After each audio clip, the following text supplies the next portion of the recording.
Milland and I started working together back in late 2013, 2014, and it really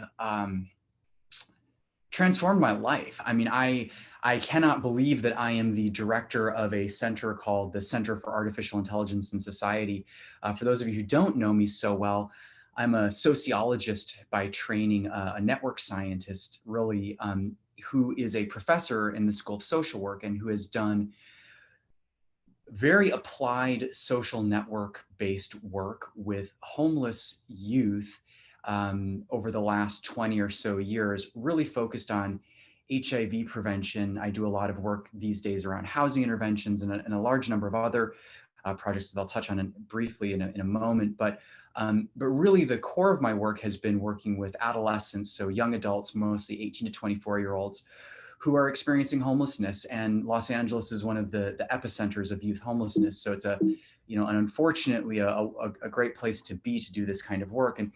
And in 2016, Milland and I, before he left USC for Harvard to start, the center that you're all a part of, we started the USC Center for Artificial Intelligence and Society. And the center has shifted a little bit as Milland and you all have left, but largely the core mission is what it always has been, right? And one of the ways that we like to talk about things is really this center is thinking about artificial intelligence and social work, bringing these together and really collaborating with communities to work on a more just, healthy, and sustainable world. So it has a very strong focus on social justice problems in the world, which are sort of core issues within social work.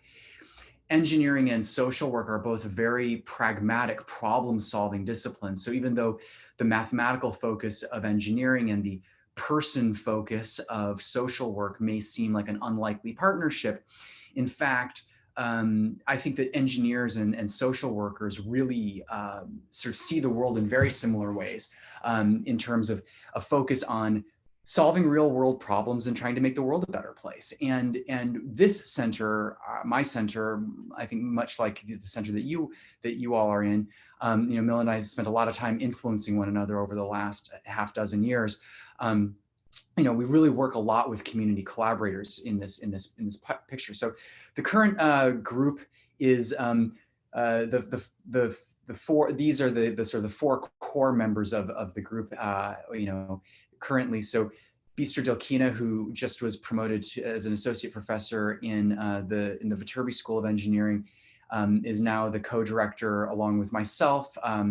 It's always been a joint venture between the Viterbi School of Engineering and the Suzanne Dvorak School of Social Work from the get-go, which is something that makes us pretty unique in the world of AI and social work both. That this center sits in both spaces. And Jordan Davis and Phoebe Vianos are our associate directors and are our collaborators. And this is the current scope of the projects that we are working on at the center. And what I'm going to be talking about today is really going to be focusing in on this area of homelessness and as well as the promoting health and well-being area. So this particular project crosses across these two areas.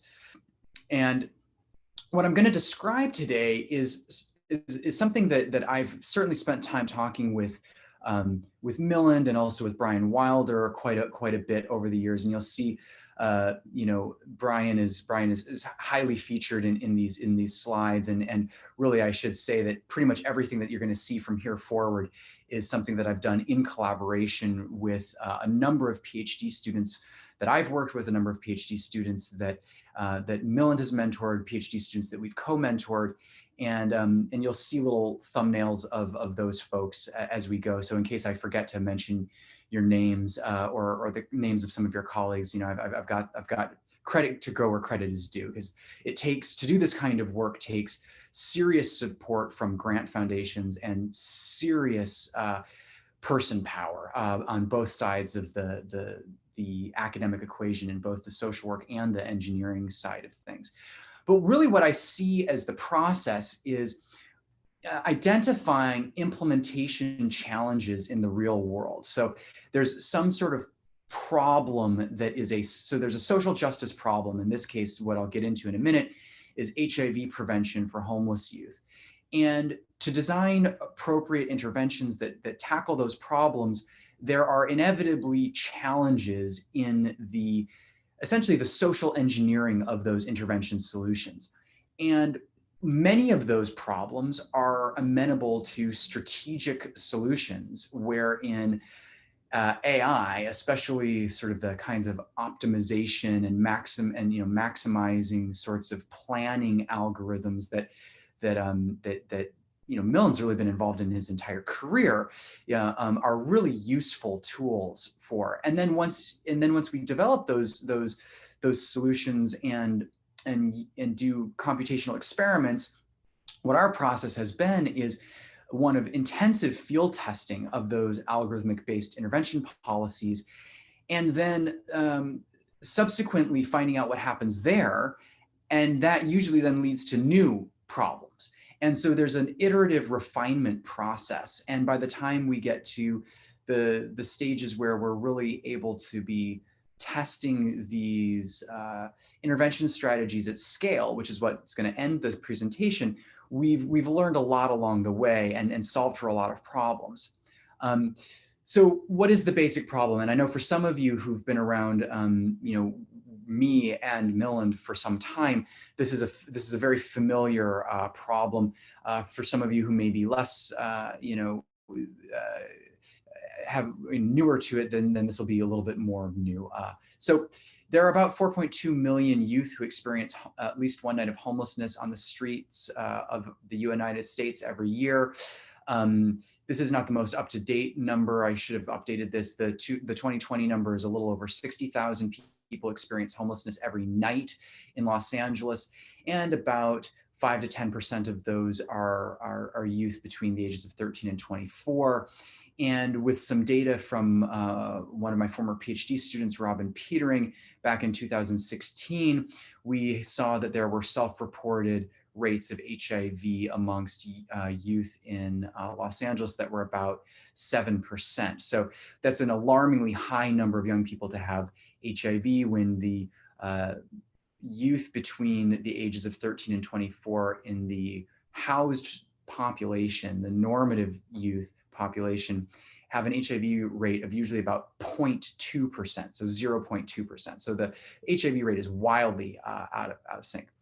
Now, one of the things that makes life on the streets very complicated and interesting is that the networks of street youth that tend to congregate around particular service delivery settings. So in this case, I'm going to be talking a lot about drop-in centers, and these are places where young people can come to get lunch.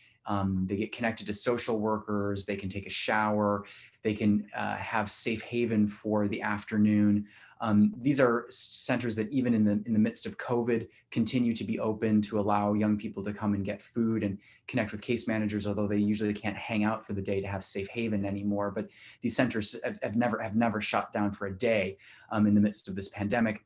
But these centers, because they are places where young people can get grounded for services, become the focal point of sort of the social physical spaces that homeless youth occupy. And this is actually a network mapping of some cliques that we saw around one particular drop-in center several years ago when I was running a large project where I was looking at these networks over time. Now, with HIV prevention, one of the things that's really important to understand, and what's really important to understand about these networks, is that these networks are how young people survive day to day. It's how they find where to find food, where to find safe shelter. It's also where they find negative things, like how to connect to drug dealers, how to find, get involved in, panhandling scams. So it's both good and bad things. But as a social worker, what we want to do is we want to leverage these networks in positive ways, augment the positive things like the shelter seeking and the resource seeking behaviors, and train particular young people who could potentially be our advocates. Because one of the issues here, made even more so the case in COVID times, is that these networks are loosely connected to the social service delivery spaces, they are relatively transient. Young people become homeless and young people become stable on a daily basis. So there's a lot of churn of the population, people coming in and going out. And these young people, for the most part, just to give you a sense of who they are, about half of them have been in the foster care system, which means that there was some confirmed report of abuse or neglect that was happening to that young person, as a child. Um, a good 40% of them are LGBT youth, many of whom have either run away or been thrown out of communities or homes that rejected them for their sexual orientation or their gender identity. There are a lot of young people who have histories of incarceration in the juvenile justice system. About 80% of homeless youth that you survey have experienced some sort of traumatic event in their lives. These are young people who, for a lot of reasons, especially the rejection by family of the LGBT community, the experience of violence and the experience of abuse, don't trust adults very well. So it's very difficult to work with this population, and it takes a lot of time. So one of the ideas that has been raised within the field of social work is that a viable option for HIV prevention for this community would be to work with a key set of leaders, that's a small set of leaders that we as social workers could train, work with it intensively, train to be our community advocates who would then go and promote sexual health behavior and spread information about preventing HIV with their peers.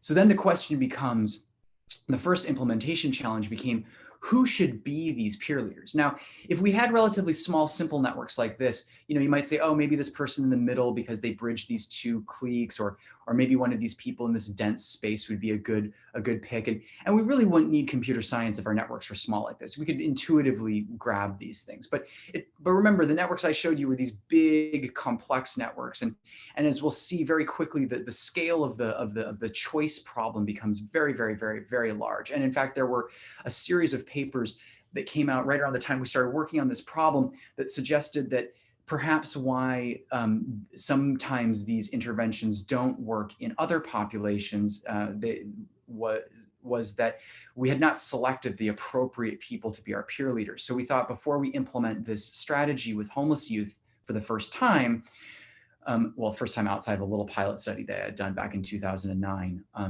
that we really ought to figure out who could be our most impactful peer leader. And that gave us a very simple but complicated problem, or a simple but difficult problem, I guess I'll say. So what we thought about was a graph model where we're thinking about the propagation of information across an edge in this graph. And one of the problems that we come into is that we actually have two sorts of uncertainty that we have to deal with. One is whether or not the edge exists, because remember I said that the network changes very quickly. So the network, new people come in, old people leave, and relationships come and go, are broken and forged over time. And as we'll see later on in the slide presentation, collecting network on homeless youth is very difficult to do. So even our best efforts at doing this field work are riddled with potential error. And one of the challenges is that once we get into the space of implementing this study, unlike when you're studying, say, Twitter networks, where you can literally watch people repost a particular tweet, forwarding it along and reposting it, adding to it, or adopting the particular hashtag. When you're talking about face-to-face conversations between people who are talking to one another in a space where you can't observe them, you can't just throw audio recorders on them. When you're talking about conversations that happen over the course of, say, several weeks to a month or even a couple of months, in real time with face-to-face, you don't know whether or not these conversations have happened. People's accuracy about talking about these conversations is dubious. And so there's uncertainty about whether or not people have even had these conversations. So there's a lot of uncertainty that needs to be factored into the modeling of this, which made for turns out a very dense and very difficult action state of choosing a set of peer leaders in a network graph where even if you only had 300, people, it's like, who's gotten the information or not? Are those edges actually real or not? And so one of the initial ways that we dealt with this was through some problems where we used partially observable Markov decision-making processes. And I'm not a mathematician or a computer scientist, so please don't ask me for a lot of follow-up conversations about how the math works. I probably understand it well enough to be dangerous. I think I understand it well enough to think I get it, and then I probably say the wrong thing 90% of the time. So hopefully, I mean, in all honesty, I think that I do understand conceptually what it is that we have done, but I certainly don't understand in the details of how it works. And so I've always relied on my partnership. And I think probably the same is true when it comes to the field work for my computer science colleagues, that they know what we've done, but it would be difficult. They couldn't do it. They couldn't replicate it themselves. And sometimes the knit and grit of it gets lost. As we walk away from those conversations where we think we finally got it. So one of the things that we did in this first implementation was is that we partitioned the graph into smaller graphs, and then we had intermediate POM-DP policies that could be solved on these small graphs. And really the way that that Amelia talked about it was as a hierarchical ensembling, where we're doing these sort of a series of smaller problems that were easier to solve. And then what we found was that when we did this, we could in fact beat the state-of-the-art solution, which at that point was a greedy algorithm. And then enter Brian Wilder, and we decided to, and this was sort of prior to really the next fieldwork challenge, but it was really, could we do better with this algorithmic challenge? And so Brian introduced a series of using game theory to make this more complex. And then we went off and tested this. And this is where things are going to start to get interesting in the interplay. And so enter some of my PhD students who helped me to design the actual intervention, actually delivered the intervention, oversaw the field work of this initial set of pilot tests. And what we saw in this initial set of pilot tests was some really encouraging results, which was that if we compared this to the standard public health model, which was degree centrality, which essentially said, we're going to take a static model of, so greedy is not even something that public health and social work folks knew how to do. So what we decided to do in this field test was to take what is the standard way of doing things, which was to train the most popular people in the network, which usually is in the more graph focused implementations of these peer-led interventions means highest degree centrality. So, greatest number of peers for any particular node. And we compared that to the two initial healer algorithms, and what we found was that they were relatively comparable and certainly much better than the preliminary study. And this actually turned into a very nice publication, a series of publications in both computer science venues that won some awards, and in a social science venue that's very that's the primary journal to the main academic society in social work. So, very nicely placed, very well received in both communities, even just pilot study results, which is pretty cool. Now, here's where things start to get interesting. So what we found out was when we started doing this intervention, I had not anticipated the fact that it wasn't going to be completely assumed by my computer science colleagues that obviously not all homeless youth are going to show up, and that we're going to need to figure out how to deal with the fact that while the graph theoretic, computer algorithm may select a ideal set of young people to train to be in this intervention, and that we could do it theoretically in stages, that in fact, anytime at any one stage of this process, when we go out to train youth, some of them aren't going to be able to be found. And some of them, even if they can be found, are going to have conflicts. And so we can't have whomever we want. We have to have whomever the best possible people that then we can actually make contact with and who are available to us. And so that led to a complication of the problem, that was referred to as contingency awareness influence maximization. And so what happened was Amelia created a much more complicated algorithm that dealt with this real world contingency, which was that what do we do if the person who we think should be there isn't there? And so what he did was a two-stage POM-DP. And now what happens is that, there's a call when it's time to actually, after sampling the initial, network graph from people over the course of about a week, when we initially enroll a set of about 80 to 100 youth into one of these studies, we then the next week go back and try to find the group of young people that are going to be trained for the first week. And it usually takes us about 3 weeks to train the 12 to 15 people that are going to be our particular peer leaders. And we can do them in chunks of about 4 or 5.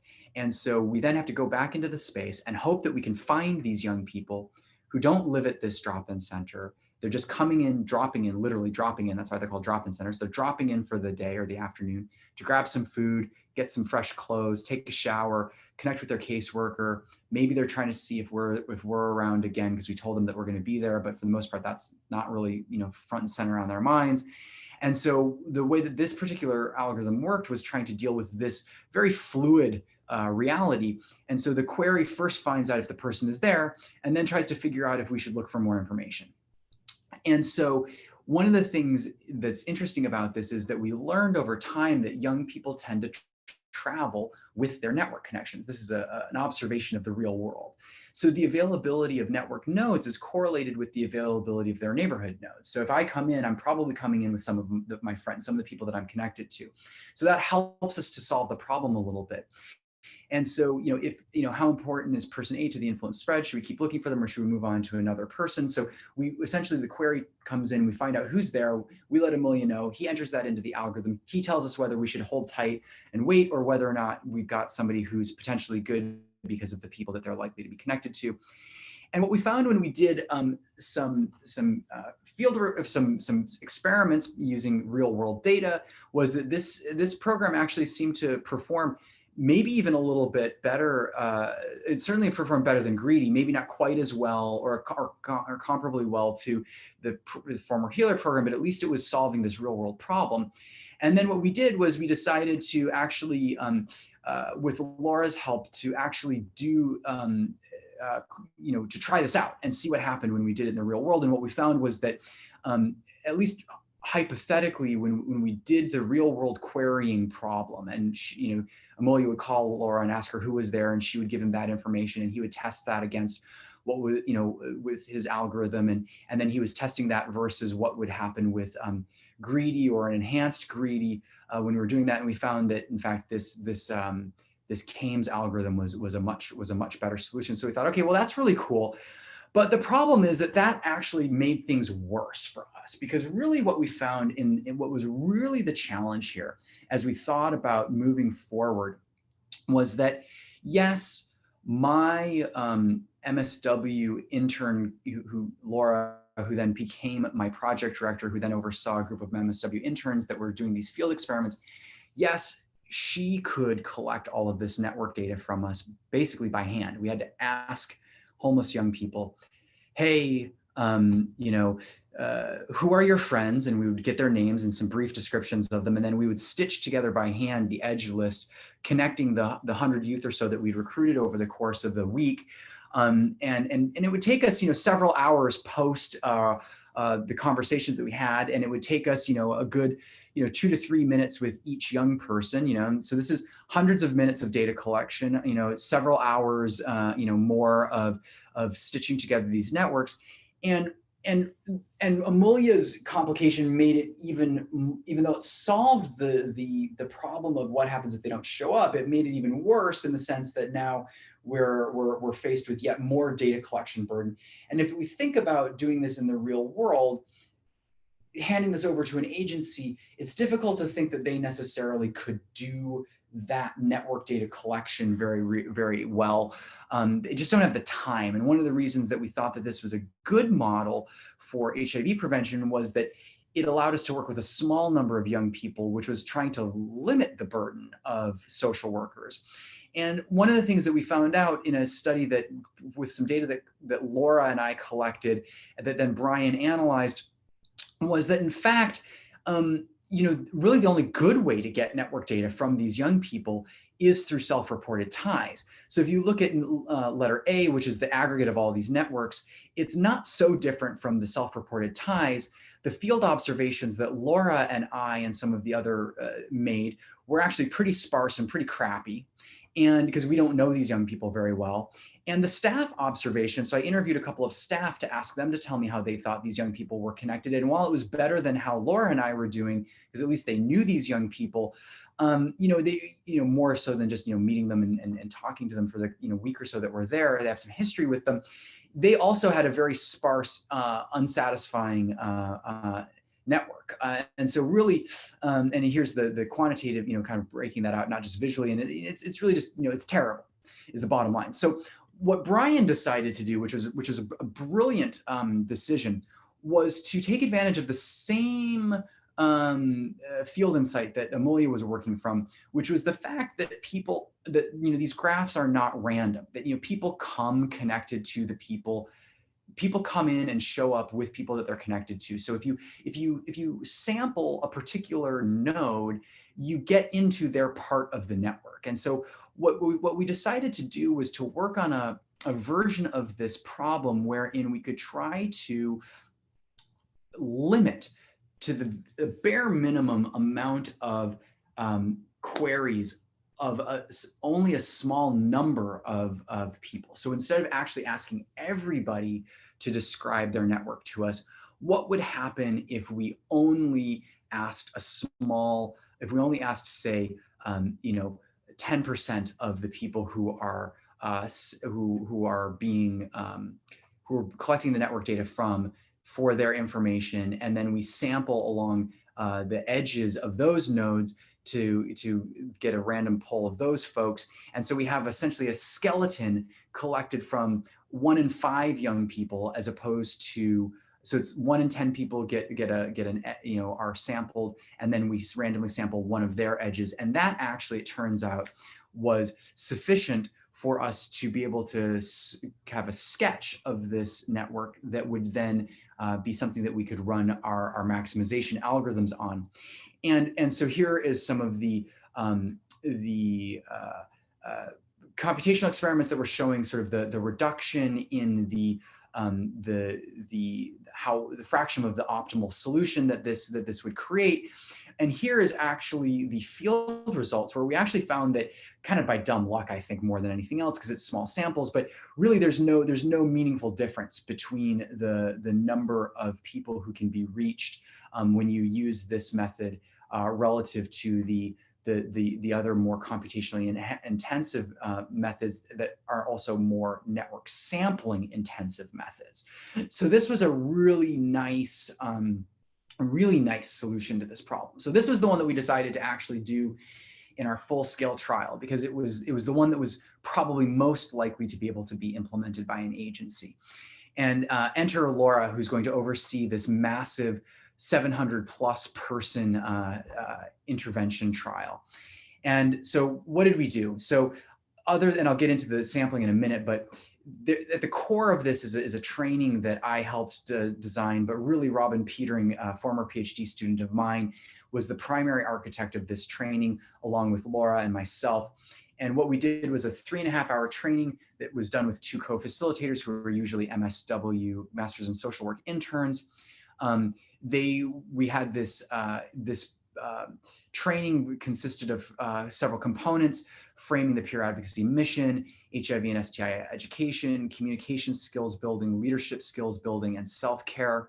Then we would have 7 booster sessions on a weekly basis that were based in problem-solving therapy, where we'd review what the peer leaders had done for the previous week, do a lot of positive reinforcement with them, brainstorm, how to do things better next week, role play the challenges, setting goals, very standard sort of social work intervention stuff. And what was happening in this was that youth were encouraged to talk to their friends in person not really over social media.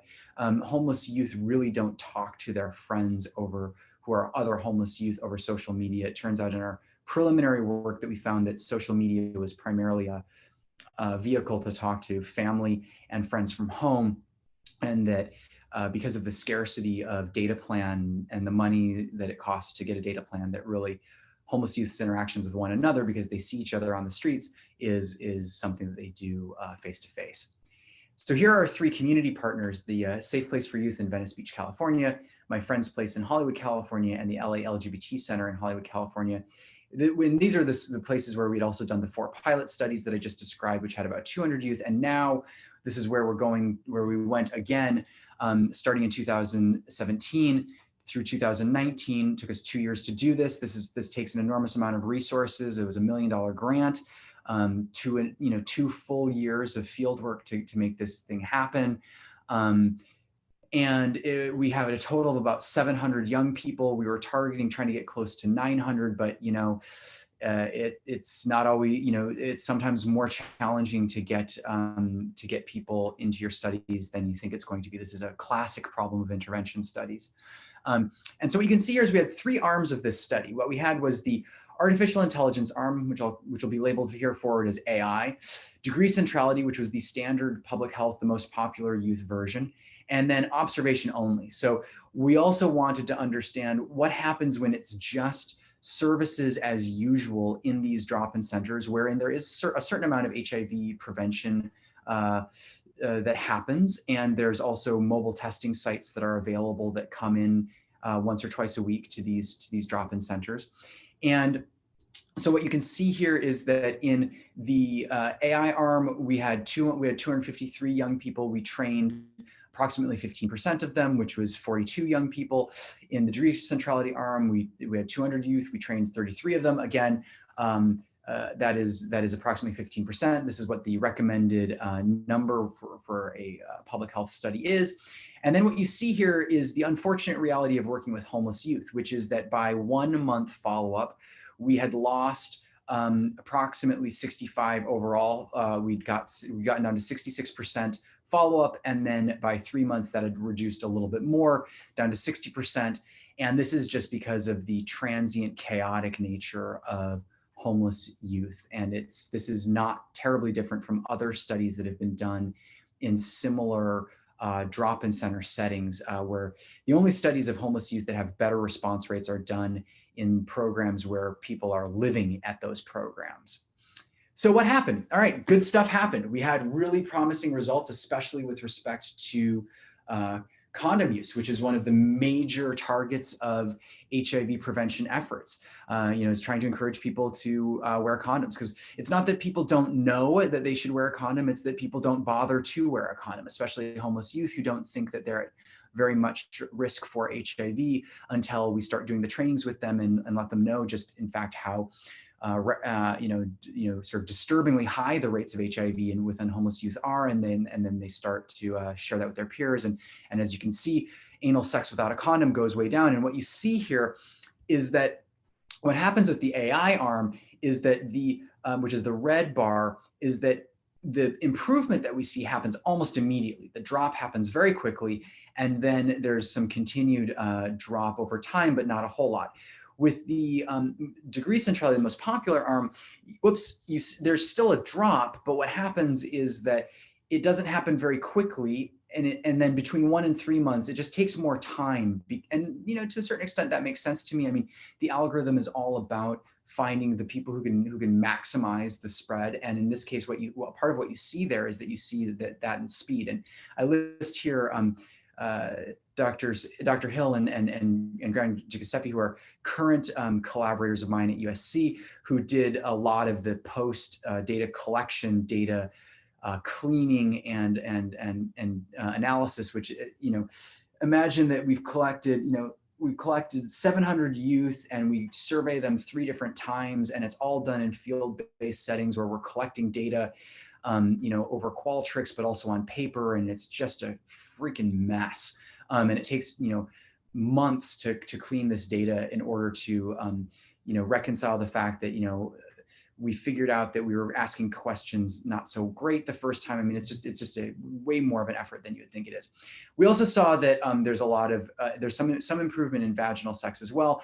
And again, what you see here is that what the main result here is not so much the difference at 3 months, but rather the difference at 1 month. That the speed of adoption is faster in the AI arm.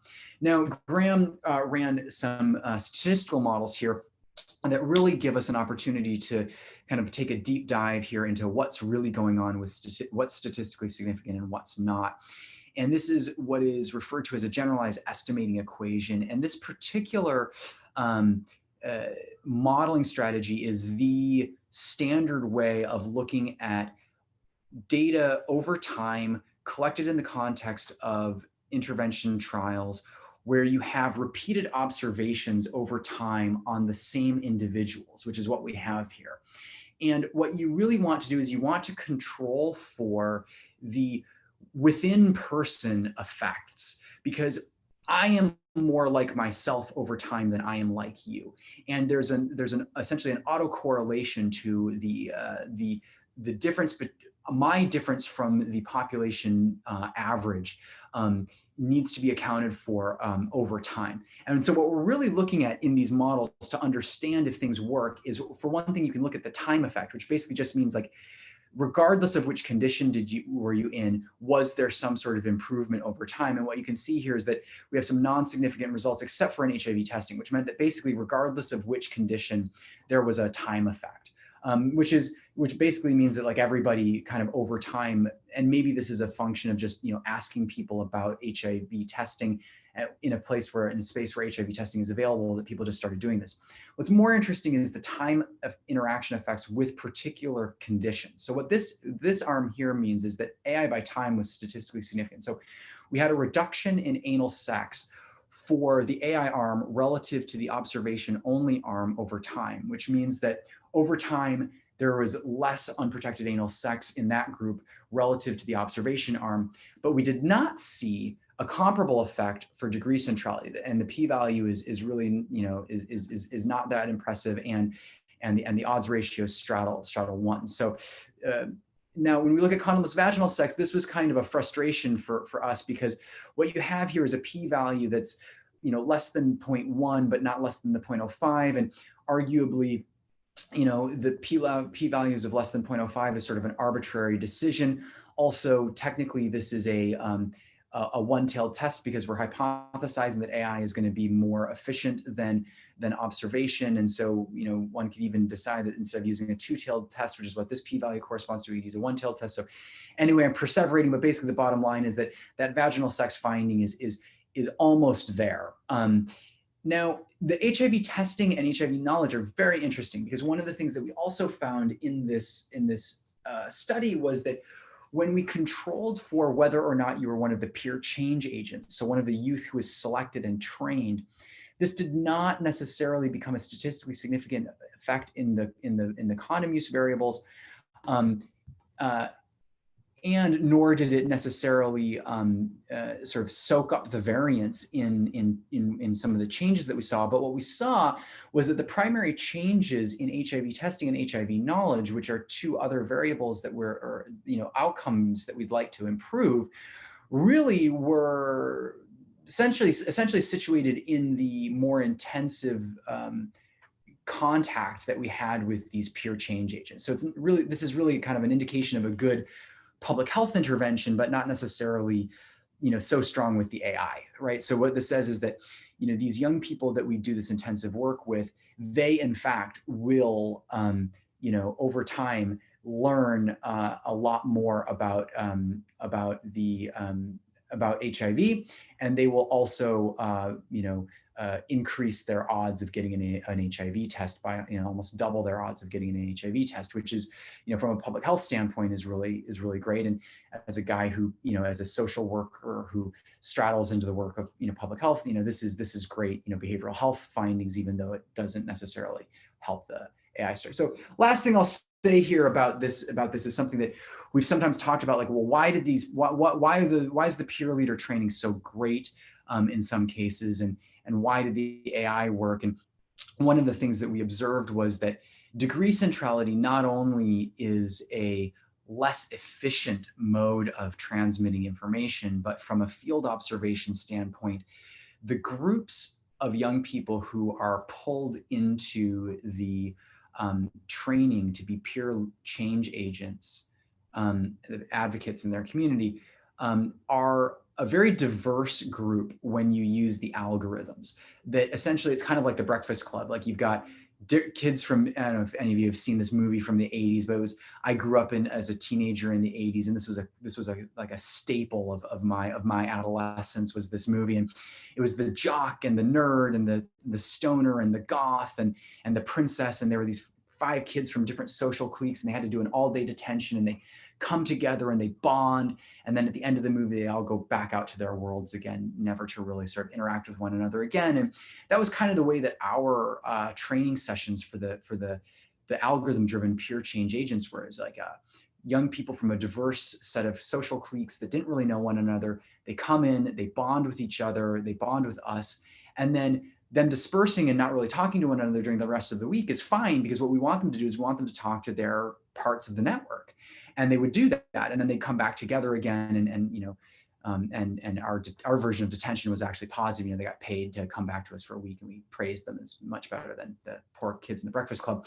You know, and this is relative to what I described. The popularity condition was kind of like the high school football team, where it was this clique that was sort of closed off to others, and there's kind of a group of hangers on. They're very popular, but they really, a lot of their ties are wasted on one another. And then this sort of group of people that's their hangers on. And it takes a long time to get from the high school, from the football player jock set to the nerds, or to the stoner kids, or to the goths, you know. And so, you know, this slower high school football team dynamic. And when you got them together in a group, kind of like the high school football team, because they knew one another, they had a lot of their own just like adolescent, oppositional, dumb 20-year-old nonsense. And so it was hard to run those groups. They would, you know, the only time that I had a group during the pilot study days that almost fell apart and people almost quit because there were such bad intergroup dynamics was in one of these degree centrality groups, because there was just too much, you know, inward looking dynamics, and you know, and they're dragging their nonsense from the streets into the group with us. Whereas, you know, when you had these folks from other spaces, that didn't happen. So last 2 slides is just, or 3 slides is just some acknowledgements. You know, we wrote a lot of papers about the algorithm development and the computational experiments. We wrote a lot of papers about the field tests. We're working on we have a draft paper of the current one, which I don't have up here, but it's available on archive. If you just do a quick search, you can find it. And last but not least, huge thanks to Milind Tambe for leading the AI side of this, and thanks to the grants that supported this work over the past several years, particularly Muri, CHRP, and NSF. So that's that. And with that, I will happily take field questions, and I'm stop sharing my screen so I can see all of you. And if you use your little emoji, you know, hand raise thing, I can call on people if that's how you usually do this. Yeah, cool. Whatever way you like, yeah. Anyone can unmute or share their video. Oh yeah, or you can just unmute and say something if you want to. It's fine, as long as you don't Zoom bomb. It's like you have one taker here. Cool. Cavalia, yeah. Yeah, hi. Hi. Thank you so much for the talk. I had a quick and maybe trivial question. You mentioned when you introduced the problem, it was essentially an influence maximization problem, and you described the independent cascade model. Yes. I wanted to know why, in particular, you chose this model. I know there are other models like the linear threshold model and the water model and so on. So was that based on experimental evidence or just based on some theory? So mostly based on theory, right? So when public health researchers talk about this particular problem, the way that they discuss it theoretically theoretically is very much an influence maximization problem, wherein an influence cascade, right? So it's like, I have information, I can disseminate it to people that I'm connected to, who can disseminate it to people that they're connected to. And it doesn't necessarily require like a certain number of people in your space to change their thoughts in order for then things to flip, nor is it really like one of the voter type of dynamic. And so really, when Milland and I were, it's interesting, I almost put down a whole slide on that influence cascade model of like pictures of all the PhD students that were sitting around. So there's Robin Petering and Amelia and Haley Weintraub, who's actually not a PhD student, but she's the center director of operations at CASE. She was a project director of the study where we collected the original graph data. We all sat around for months talking about how to formulate the problem, and really came to the decision that based on the major ways that computer scientists were operationalizing diffusion processes, that it was really the cascade model that was really the one that was how public health talked about that. But subsequently, we have done some voter type models when we're thinking about violence minimization. Robin Petering went on to work with another PhD student who wasn't in Milland's shop, named Ajitesh Srivastava, who was really interested in voter type models, and they did that, and it was very effective. And we also did a couple of papers where we really interrogated whether or not linear threshold influence, or the cascade model would work, because when we saw the data that was in the model, it looked maybe like it wasn't working so well in some of the original pilot data. And then we actually have a new paper that just came out that's coming out in Social Networks. And one of the main findings of that paper that will be available online, or is available online now, I think actually it is available, was actually that you can do almost as well as Brian's algorithm in terms of actually being able to model a network if you just ask young people what programs they participate in, that there's enough kind of a creation of networks based on people's participation in particular social service programs in these drop-in centers, that maybe we don't have to bother with this really complicated network sampling model either. So it's a great question, and one that we spent a lot of time thinking about. So it's actually, you say, well, maybe this is a simple question. So yeah, on some level, it's a simple question. Like the answer on some level is, well, yeah, that's how public health people talk about it, so that's why we went that way. But it actually is something that we spent, good God, Milland can attest to this. Probably, months in total of our lives perseverating about, what's going on, what model really is working out in the real world, and how should we be modeling this? Do we need a new model? Should we, we were even thinking about this thing we called an activation jump model that was sort of a preliminary thought that we had about people get kind of excited about doing HIV prevention, and they don't necessarily talk to their friends because they think that either their friends know it or they're embarrassed to talk about their friends. But what they start doing is start talking to other people who are youth at the drop-in center that are sort of loosely connected to them. So they don't have a record of that connection, but then they're actually talking to these people that they have sort of casual relationships with. So it looked like they were kind of jumping a couple steps away from their network connections in practice. It's a very complicated program. So anyway, great question. Thank you.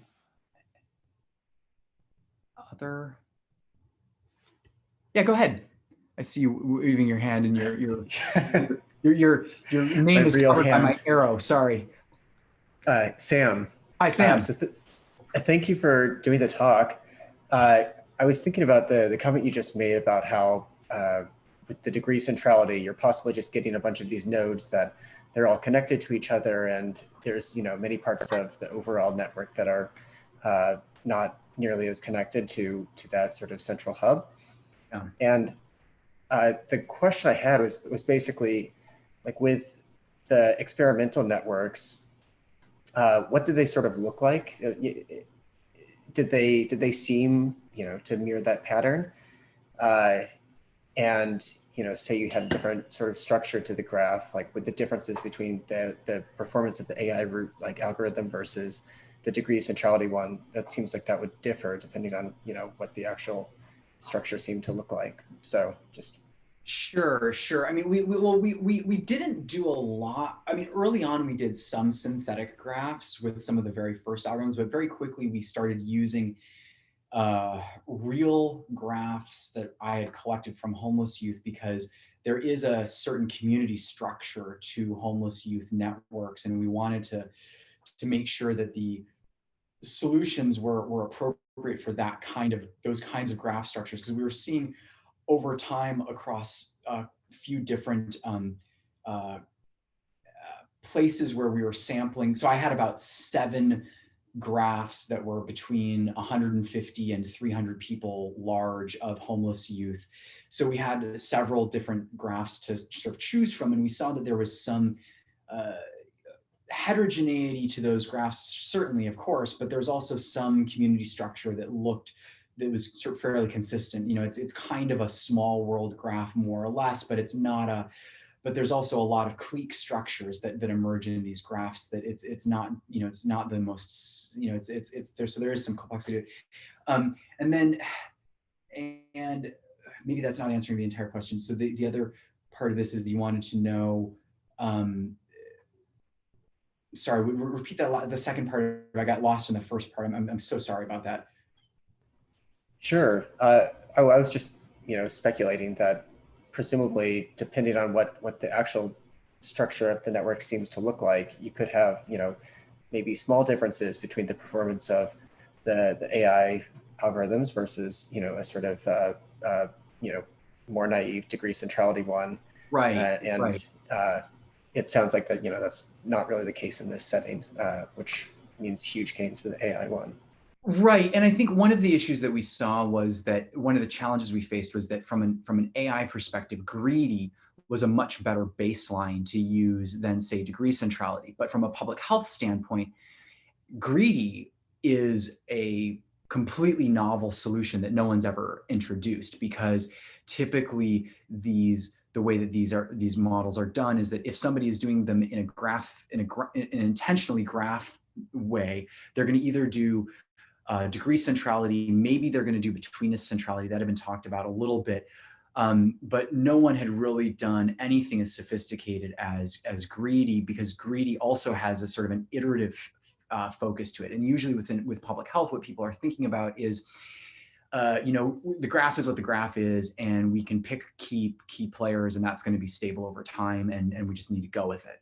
And so degree centrality, because of the structure of the graph, and also because of the was picked, and also because it was the standard in the field on the sort of the social work public health side of the fence. And if we're going to do a field experiment, we didn't want to introduce everything being novel. And with the computational experiments, it was clear that the greedy just sort of sat in between somewhere. Like, it was better than degree centrality, certainly, but it could be outperformed by these algorithms. So we sort of felt like, well, it takes so much person power to do any of these field experiments that, you've got to really be choosy about what you do, which is partly why we iterated, several things along the way before we settled on which algorithm we were going to test. And we definitely, hemmed and hawed about, should it be betweenness? Should it be degree centrality? Should it be random? Should it be like an arbitrary selection where we actually ask the agencies to pick people for us, which is another very common way that public health interventions do this, is a very arbitrary selection, which basically ends up being people that are